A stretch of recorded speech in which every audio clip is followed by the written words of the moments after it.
Nossas palestras são inspiradas no livro Fonte Viva, e o assunto de hoje é relativo ao capítulo 11, cujo título é Glorifiquemos, e que está na carta de Paulo aos Filipenses, capítulo 4, versículo 20. Lembrando que nossas palestras estão disponibilizadas no nosso canal do YouTube, Núcleo Espírita Nosso Lar. Inscreva-se e ative o sininho para ser notificado de novas postagens. Informamos também que logo abaixo do cartaz da palestra há um campo onde se pode inserir comentários sobre a palestra. Se gostou ou não gostou e por quê, porque a sua opinião é muito importante para que possamos melhorar cada vez mais nosso trabalho. E para falar sobre o tema Glorifiquemos, é com renovada alegria que convidamos o nosso amigo Roberto Rocha, que é palestrante espírita e colaborador aqui do Núcleo Espírita Nosso Lar. Seja bem-vindo, Roberto. Boa noite a todos. Mais uma vez nós nos encontramos aqui reunidos em nome de Jesus, para que através do Evangelho de Jesus nós possamos aprender a lidar com a nossa vida aqui nos dias de hoje. Então eu quero agradecer a diretoria ou a turma da casa pelo convite, que me deixa imensamente feliz. Agradecer a presença de todos, porque a casa agradece, Jesus agradece mais ainda. E eu quero também, a minha felicidade hoje é dupla, porque a minha esposa hoje faz 44 anos, 54, até diminuindo, que nós demos a mão para a grande caminhada do amor. Te agradeço muito, menina, pela sua cumplicidade e a sua companhia. O nosso estudo de hoje, ele está no Fonte Viva, capítulo 11, é uma mensagem do Emmanuel através do Chico Xavier, e o título é Glorifiquemos. E o Emmanuel, todo mundo aqui sabe que ele tem um dom divino para pegar um trecho, um versículo do Evangelho e transformar num poema. Isso que ele escreve para nós hoje, que ele registra para nós, é um poema, é como se fosse um mapa de confirmação do nosso caminho, como que nós devemos agir, o que nós estamos fazendo aqui, para onde vamos, de onde viemos. Essa é a pergunta que não quer calar em todos nós. Então, quando ele diz aqui, ele pega Paulo, Filipenses 4, 20, ele diz: ora, ao nosso Deus e Pai, que seja dada a glória para todos sempre. Então, hoje, eu dou glória, eu glorifico a Deus pela minha caminhada aqui na Casa Espírita, como pai, como irmão, como amigo. Eu glorifico a Deus. Nós vamos falar hoje de sofrimento, de dor, de tribulações, porque existe, de todas as tribulações que existem na nossa vida, 3 tribulações não tem jeito de nós sairmos dela. A primeira tribulação, você vai ficar velho, se não acontecer o contrário, né? Segundo, você vai ficar doente. E terceiro, você vai morrer. Isso é o nosso caminho. Todos nós passaremos por isso. Aquele que não chegar na velhice, é claro que vai acontecer na mocidade.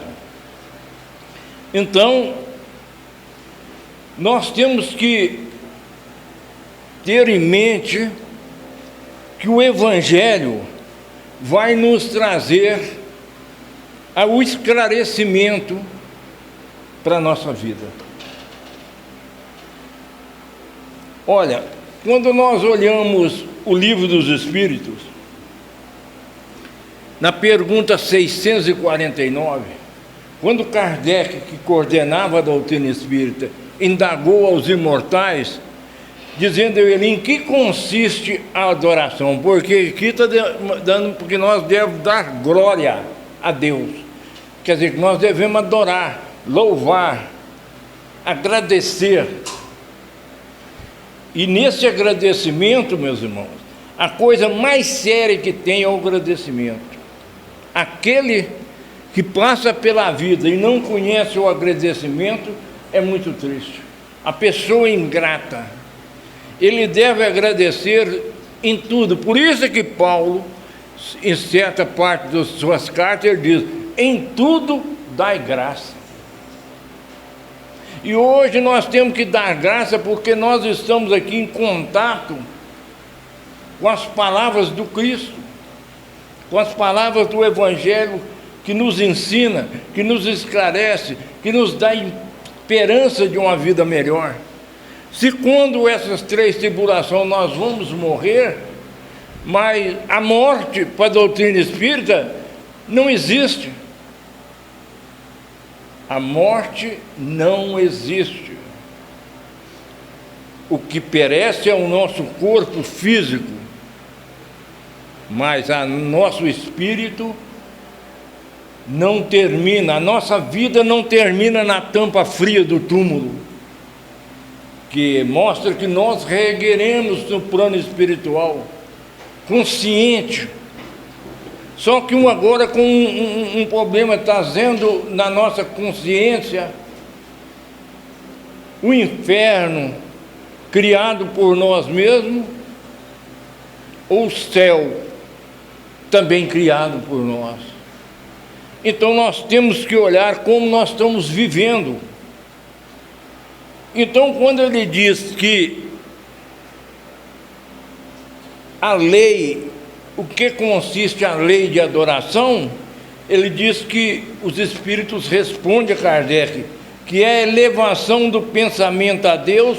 Pela adoração, a alma aproxima-se de Deus. Então a prece é luz. Quando você ora, seu espírito toma um banho de luz.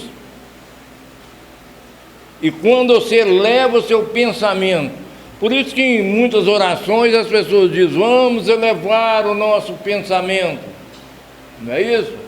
É para que esse elevar o pensamento, para que você retire do seu pensamento as maledicências, as coisas más, e busque a essência da vida, as coisas boas, as coisas tranquilas, para que você possa apresentar a Deus. Então, eles perguntam se a adoração é um sentimento inato, ou se é produzido por ensinamento. Vocês nos ensinam a adorar. Então, ele diz que a adoração é um resultado do sentimento inato, e não um produto de ensinamento. Nós já nascemos com o viés para adorar a Jesus, para adorar a Deus, mas não é essa adoração fanática, é adorar a Deus como um pai, Jesus como um irmão. Então, ele, aqui quando começa, e ele diz: quando o vaso retirou da cerâmica, dizia sem palavras. Por que o vaso dizia sem palavras? Porque o vaso não fala. Como é que ele ia falar alguma coisa? Então ele disse sem palavras: bendito seja o fogo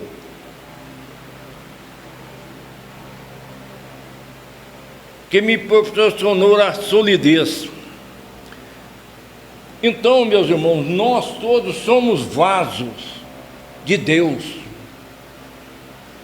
Vaso para honra, vaso para desonra, vaso com defeito, vaso quebrado, vaso grande, vaso pequeno, vaso com valor. Nós todos somos vasos. E o olheiro da olaria de Deus é Jesus. Então Jesus tem condição de nos moldar. Então, hora nenhuma da nossa vida, hora nenhuma da nossa trajetória aqui reencarnatória, nós não podemos pensar, não tem jeito mais, eu não consigo, eu não posso. Não, na sua mão, você está na mão de um olheiro divino, que modela o vaso e faz um vaso divino, te transforma, pega um vaso trincado, quebrado, e molda ele outra vez. Então você tem que agradecer o fogo, a temperatura do forno muito alta, são os problemas da nossa vida, são as nossas tribulações. Quem aqui em sã consciência diz que não tem problema? Diz que está tudo tranquilo, não tem problema não. É claro que algumas vezes nós temos realmente essa tranquilidade. É para mostrar a nós que nós temos que dar valor ao nosso trabalho, à nossa evangelização, à nossa busca, o nosso ensinamento. Mas Jesus disse, vinde a mim. Então, quando você sentir que está quebrado, que está triste, que está desconsolado, o que diz Jesus? Diz, vinde a mim todos vós. Ele não falou, vinde a mim, fulano de tal, da religião tal, não, vinde todos vós. Eu vos aliviarei. Também ele não disse que ia tirar tudo. Diz que vai dar um alívio, dar você uma tranquilidade para você caminhar, porque aí já começa a dor. Emmanuel disse que a dor é o aguilhão que faz com que o cristão preguiçoso caminhe. Então, se você não caminha, você vai caminhar na dor, porque ela é o aguilhão bendito, divino, que faz com que você saia da inércia e busque o caminho da redenção, busque o caminho da evolução, do conhecimento.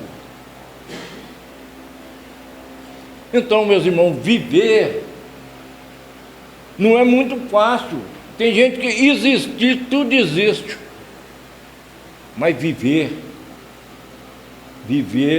é uma ciência. Viver é uma ciência, você tem que saber viver.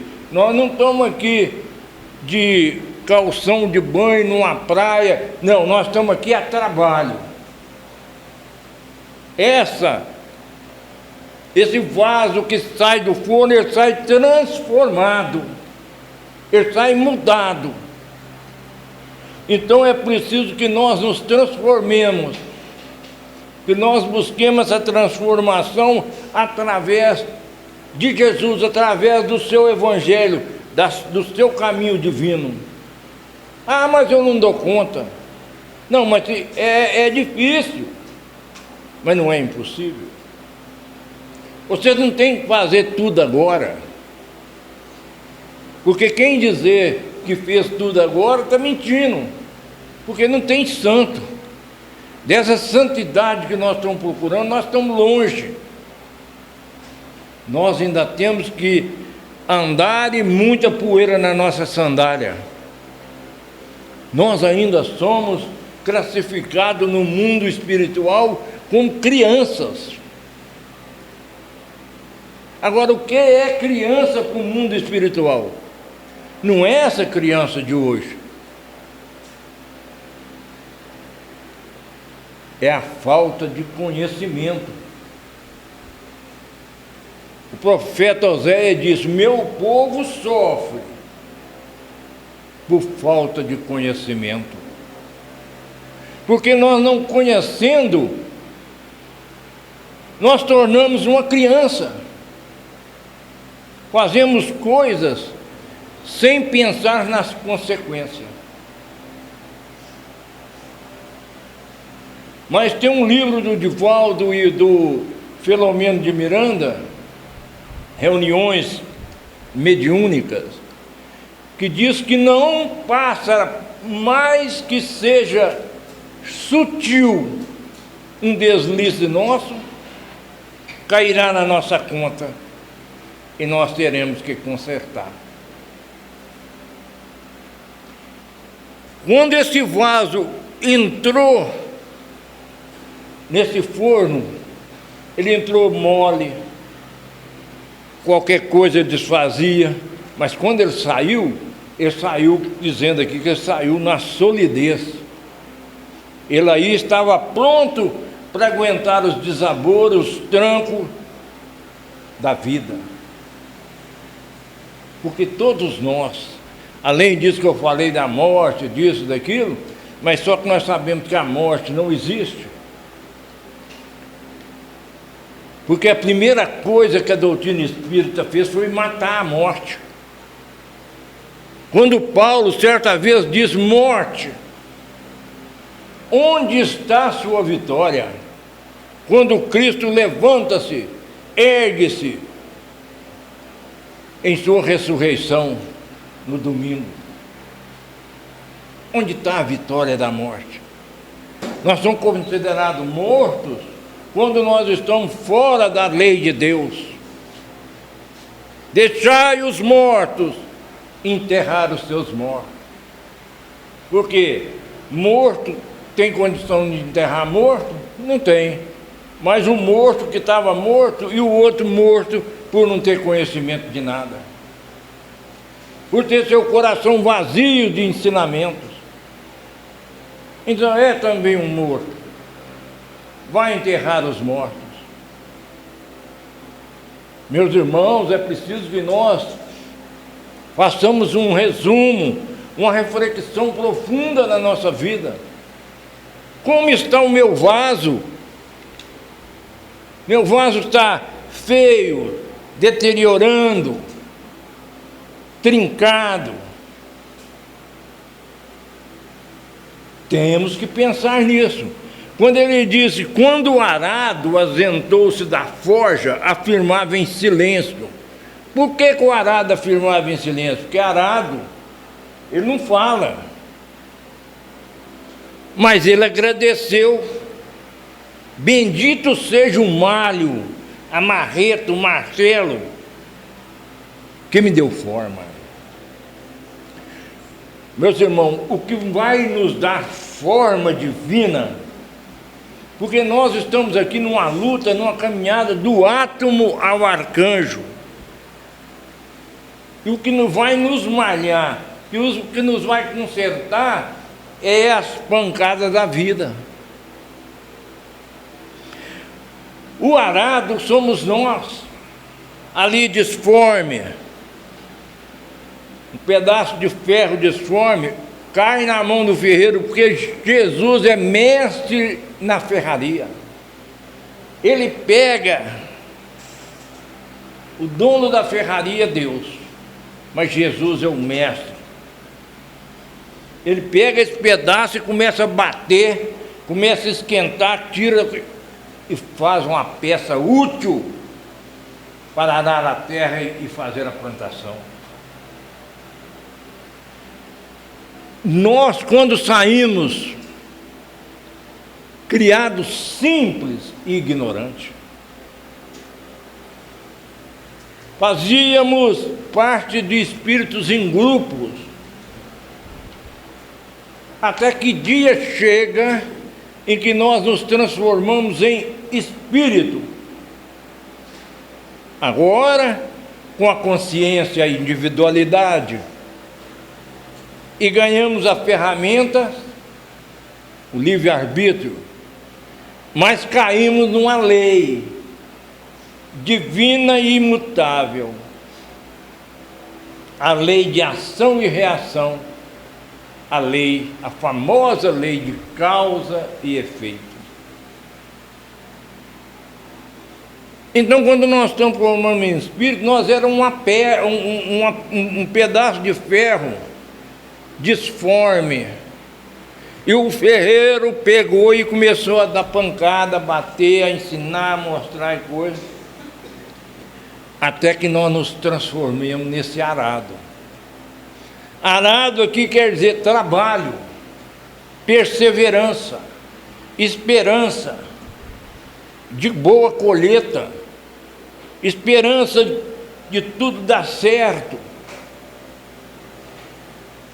Como você está se usando como a ferramenta de um arado que foi trabalhado na mão de Jesus? É claro que todos nós levamos pancada, passamos por momentos de tribulações, mas nós temos que pensar que tudo isso é para a glória de Deus e tudo isso era para o ensinamento nosso e tudo isso é para que a nossa evolução se confirme. O Senhor Deus, na sua glória infinita, Ele poderia ter criado todos nós bonzinhos, tranquilos, cheios de sabedoria. Mas que mérito nós teríamos? Seria como se fosse um bando de robôs. Então esse trabalho é nosso, essa conquista, de quando você chegar lá na frente, você dizer, não, o trabalho foi meu, a conquista é minha, a experiência, nós passamos de experiência em experiência, quando eles dizem que Paulo falou que era possível viver uma vida só. É claro, nós nascemos uma vez só, saímos da mão de Deus, mas somos eternos. A nossa vida tem várias e várias etapas. Hoje a etapa minha é essa, a de vocês são essas, mas já tivemos milhares de outras. Porque nós somos espírita e das bases firme, forte do espiritismo é a reencarnação.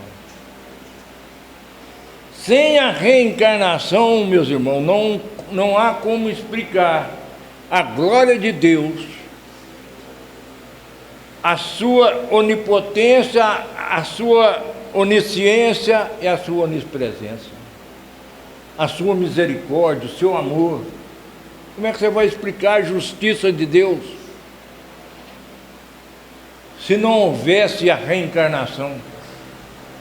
Você viria o disparate das diferenças gritantes em todas as formas, em todos os segmentos. Uma pessoa é bonita, linda, a outra é feia, a outra é horrível, a outra nasce com toda a saúde, a outra nasce, um vive 100 anos, o outro um mês. Um tem dinheiro demais, o outro bota demais da ponte. Um país é rico demais, o outro não tem nada. Um nasce, cresce, mata a pessoa, nos mata. Tudo isso está dentro da contagem de Deus. Nada escapa. Então, quando nós saímos dessa forja, levando pancada, levando martelada, marretada, é para que nós possamos entender que a vida nos cobra. E ela vai me ensinar, mas vai me cobrar. Vai exigir de mim muitas coisas. Vai me exigir transformação, mudança. Eu tenho que sair do meu conforto. Eu tenho que sair deixar o meu interesse pessoal. Porque nós vivemos de interesse pessoal, queremos tudo para nós. Quando a madeira aprimorada, olha que poema, quando a madeira aprimorada passou a brilhar no palácio, exclamava sem voz, bendita a feia lagarta que me deu vida. A lagarta, quando ela tece aquele fio, é uma lagarta muito feia, mas o resultado daquele pano, daquela linha, é a coisa mais linda que tem, a seda da Pérsia, a seda grega, a seda não sei de onde. Então, é uma coisa linda. Então, quando nós nascemos, espiritualmente, nós era feio. Feio o quê? Não é feio no conjunto físico, feio de não trazer o conhecimento. E aí, à medida que nós fomos vivendo, aprimorando o conhecimento, buscando entender o Evangelho, aí nós ganhamos forma, e um cristão divino, com a forma divina, é a coisa mais linda que existe, é maravilhoso. Dei um exemplo aqui de Bezerra de Menezes, Adolfo Bezerra de Menezes. É um ser que brilhou. Portanto, no seu desencarne, ao adentrar no plano espiritual, tinha um coro de 200 crianças entoando um louvor, um canto para ele. E uma multidão de pessoas agradecendo, louvando. E eu pergunto o que é, falo que são as pessoas que você esclareceu, que você ajudou, que você transformou, que você mudou na terra. E dizem que Maria, João de Deus, traz um recado de Maria de Nazaré, dizendo que ele poderia, através do seu trabalho, a sua mudança, a sua transformação, a sua caridade, o seu modo de entender e ver as pessoas, já podia galgar para espaços mais divinos e melhores. Ele recusa. Ele diz que enquanto houvesse um grito, um lamento, um choro, uma pobreza, uma falta de caridade, ele estaria por aqui. Então, meus irmãos, a vida nossa é uma luta.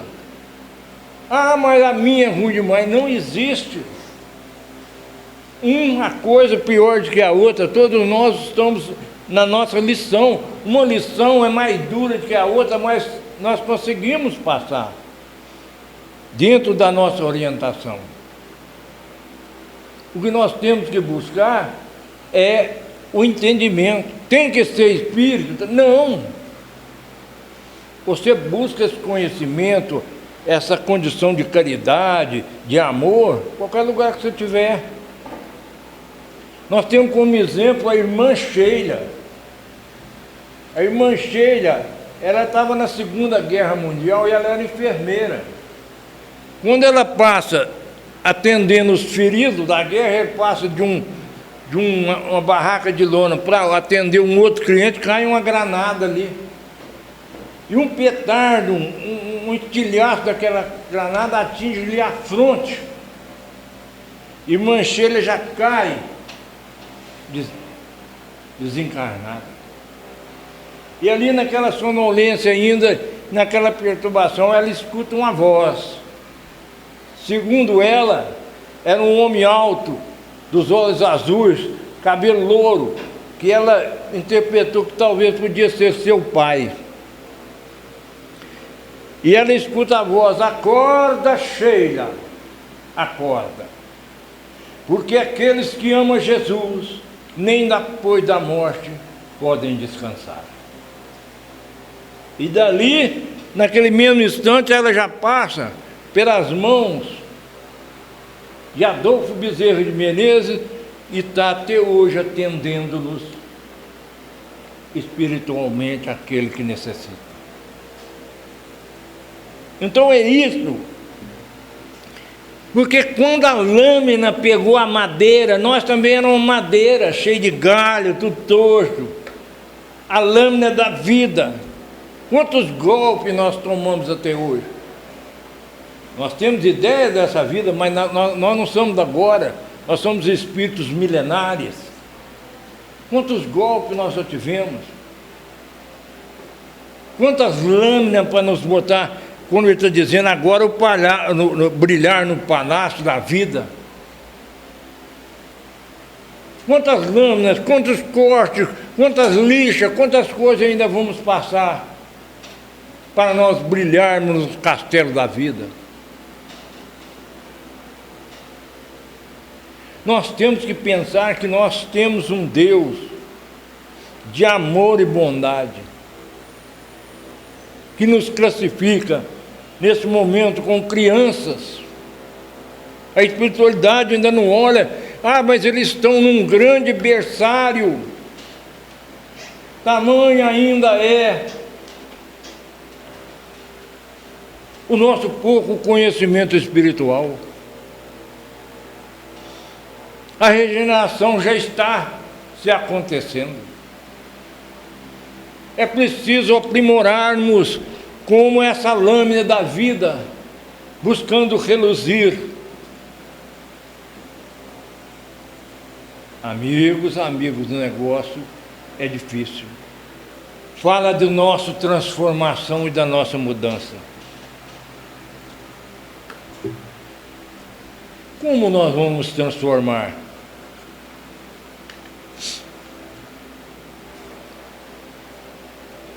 Quando a flor entreabriu, sublimes, agradeceu apressada.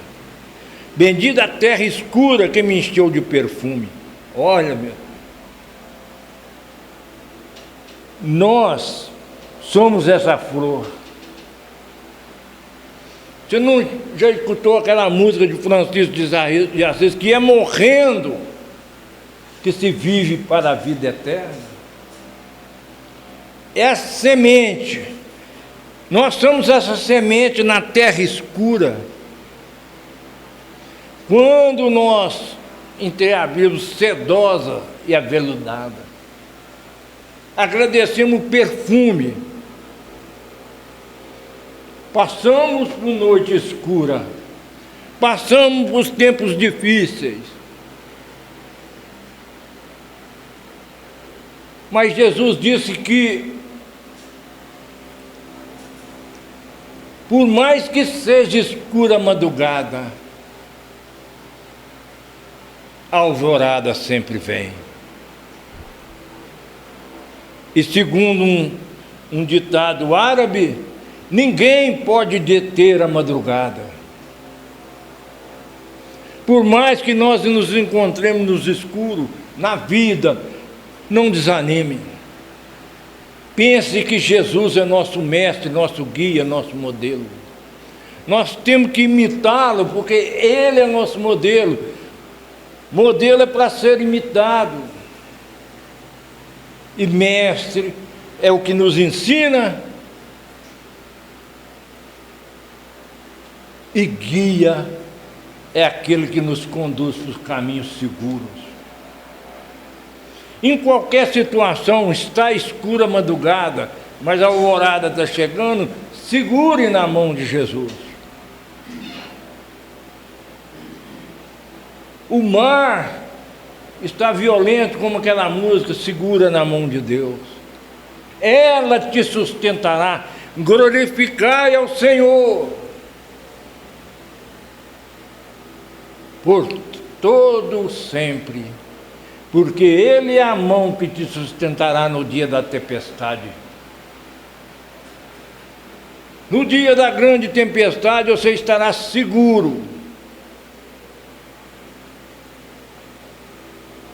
Quando o enfermo recuperou a saúde, gritou feliz. Aí já é o enfermo gritou mesmo, porque ele fala: bendito a dor que me trouxe o equilíbrio. É aí, meus irmãos, que está a questão. É a dor.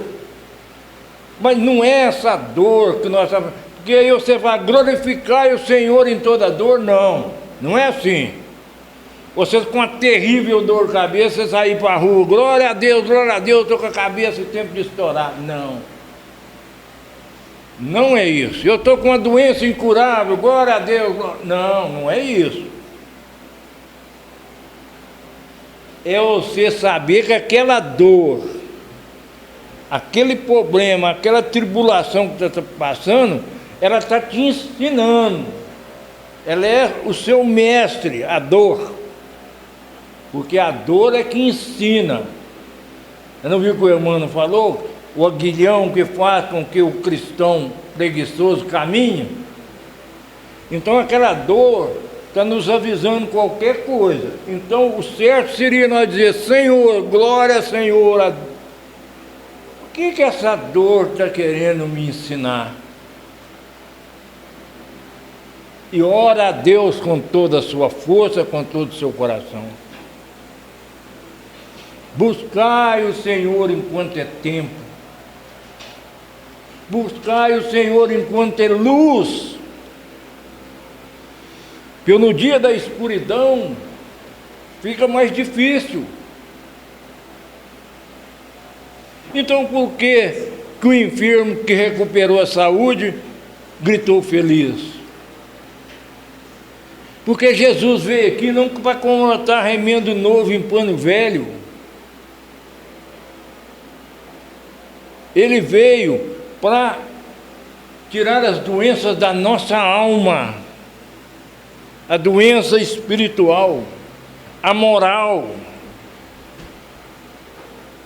colocar em nosso coração uma moral cristã, de ajuda ao seu irmão, de caridade, de amizade, de confraternização. O corpo tem valor, mas é uma vestimenta temporária do espírito. Ninguém passa ileso aqui na terra. Então nós temos que preparar o caminho espiritual. Tudo é belo e tudo é grande. Tudo é santo na casa de Deus. Onde é a casa de Deus? O universo. Tem gente que fala assim: eu vou na igreja, eu vou na casa de Deus. O Velho Testamento diz que o Senhor não habita em templos de pedra feitos pela mão do homem. Mas Deus está aqui, está, porque Ele é onisciente e onipresente. Mas o seu altar é o universo, e ele é muito grande realmente. A estrela mais próxima da Terra, na nossa velocidade de hoje, dizem que nós gastaríamos 100 mil anos para chegar lá. Isso é para nós ver a distâncias e a grandeza universal do Senhor. O Senhor das galáxias. Então agradecemos a tempestade que passa. Porque, meus irmãos, tudo na vida passa. Só não passa o amor de Deus, o amor de Jesus. Mas tudo passa, tudo acaba. E tem até uma música que diz: tudo acaba e tudo vai dar em nada. Tudo acaba. Só não acaba nós em espírito. Nós somos eternos. Mas tudo que você está vendo aqui é ilusão. Nada disso existe, porque o que é verdade permanece para sempre. Esse púlpito aqui é verdade? É, por enquanto. Daqui 1000 anos ele não existe mais. Então ele é uma mentira, que se transformou em uma verdade, entre aspas. Então a vida é isso. Por isso você tem que agarrar com Deus, agarrar com o plano espiritual, porque isso é a verdade, isso é verdadeiro. Agarrar com Jesus, de mão dadas com Jesus. Mas Jesus não está longe, não. Jesus está dentro do nosso coração, que ele diz que o reino de Deus está dentro de vós, para que nós não dessemos desculpa. Mas está longe, eu não dou conta, eu não vou. Está dentro de você. Se você der conta de fazer uma viagem, você viaja para São Paulo, para a praia, para todo quanto é lugar, é só você fazer essa viagem milimétrica para dentro de você mesmo. Você encontra o reino de Deus. Você encontra o reino de Deus quando você se encontra.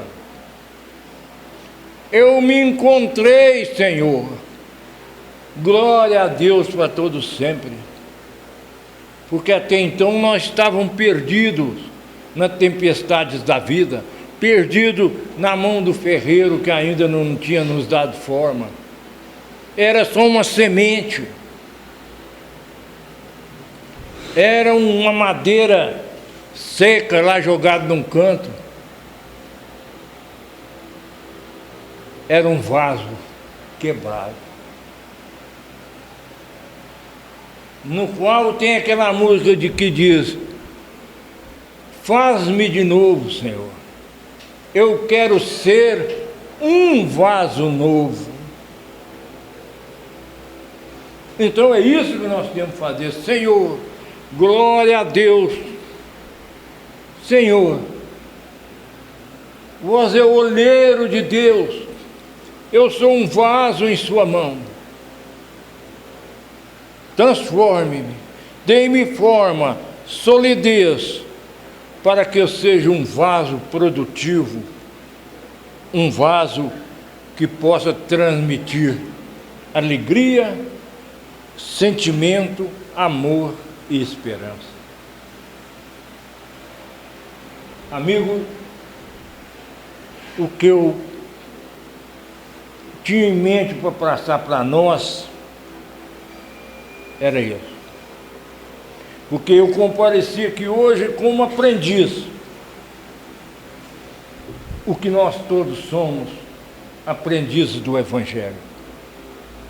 Porque mestre só existe um, Jesus, que quando foi chamado de bom, disse: não, bom é o meu Pai, glória a Deus.